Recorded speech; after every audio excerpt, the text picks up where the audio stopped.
Hey everyone, Token Dave over here, a dorky token black guy who's just trying to get by.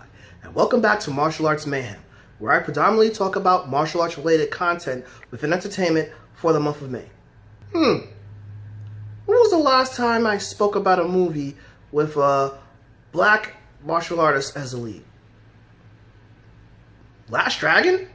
Really? That was over 5 reviews ago. Oh, we are way overdue. Let's talk about Blood and Bone. Isaiah Bone has just moved to Los Angeles immediately after being released from prison, who is hell-bent on partaking in the underground fighting world. Convincing promoter Pinball to set him up with one fight, Bone quickly makes a name for himself and gets the attention of local crime boss James, who has plans for the ex-con, unaware that Bone has his own vendetta against the local kingpin. By this time in the 2000s, most martial arts action movies started going straight to DVD and streaming. This is a time period where Michael Jai White's filmography really started to explode. I must confess, as much as I love and idolized Wesley Snipes as a kid, you give me a choice between a Wesley Snipes action movie and a Michael Jai White action movie, odds are I'm going to go with a Michael Jai White action movie because the guy knows how to deliver action. Also, he is a certified badass, having an advanced rank in multiple martial arts styles in the likes of Shotokan, Goju-Ryu, Kyokushin, 3 of my favorite martial arts I must add, Taekwondo, Wushu, and Dong-Sung-Do, which is a Korean martial art other than Taekwondo. Michael Jai White not only has that martial art experience, but he also knows how to do gunplay fairly well. Unlike Wesley Snipes though, I have to admit, he doesn't have the same swag Wesley Snipes does, but what he has that Wesley Snipes doesn't have is that rawness. Definitely displays alpha male tendencies, something that he actually did display in a comedic spoof that he did, which I'll talk about in the future.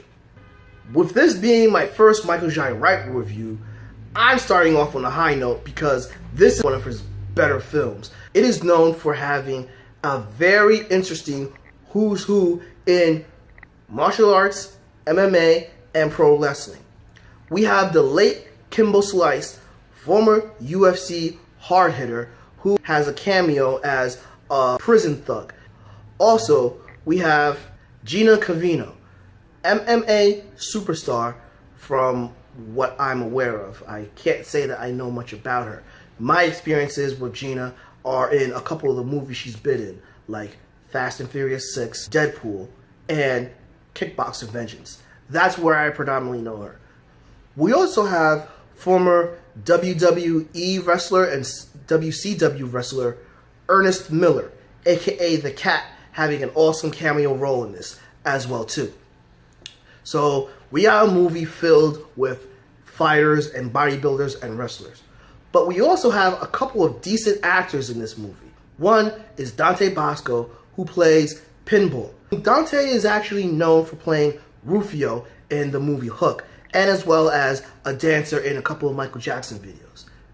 We also have Emin Walker in this, a highly underrated actor. Currently, he's known as playing Chief Bowden in Chicago Fire, but most people will know him as playing Kareem Saeed in Oz.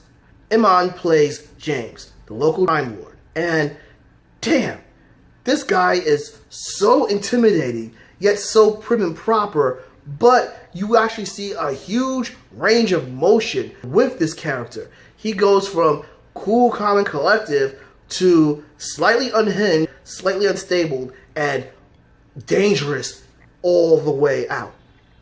But the most surprising actor in this movie is Julian Sands, playing Frankel, someone that is above James. Julian Sands? The guy that was in Gothic, a highly underrated and under-talked about horror movie from the 80s, I must say, as well as Arachnophobia, the Phantom from the 1998 Phantom of the Opera movie, but universally known as the Warlock in the first two Warlock movies. How the hell did they get him in this movie? Well, I don't care, because it's always awesome seeing Julian Sands in anything that he does.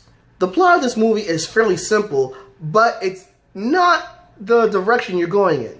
Pretty much, the synopsis that I gave is part of the plot. I won't spoil everything else from you, but I will say that the motivation behind Bone is honor.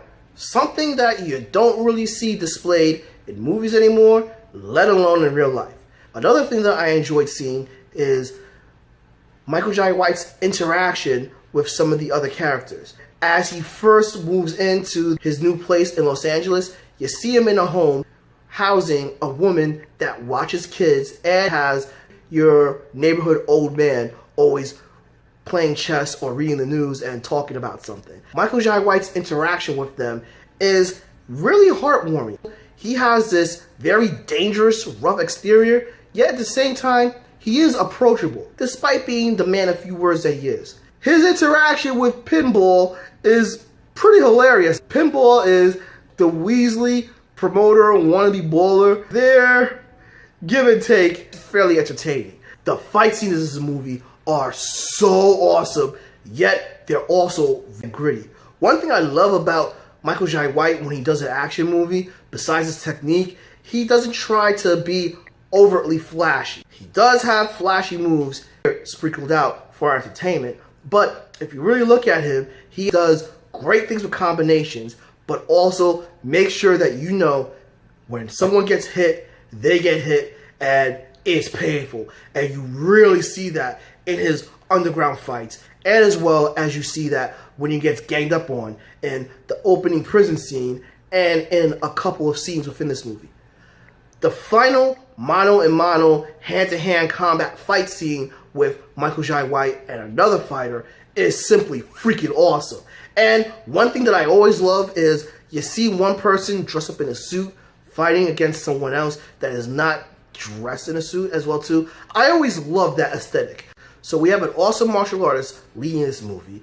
We have interesting character interactions. We have a couple of high-profile and credible actors. We have awesome and brutal fight scenes. And we have a simple yet refreshing plot to this movie. Everyone, Blood and Blown is slamming.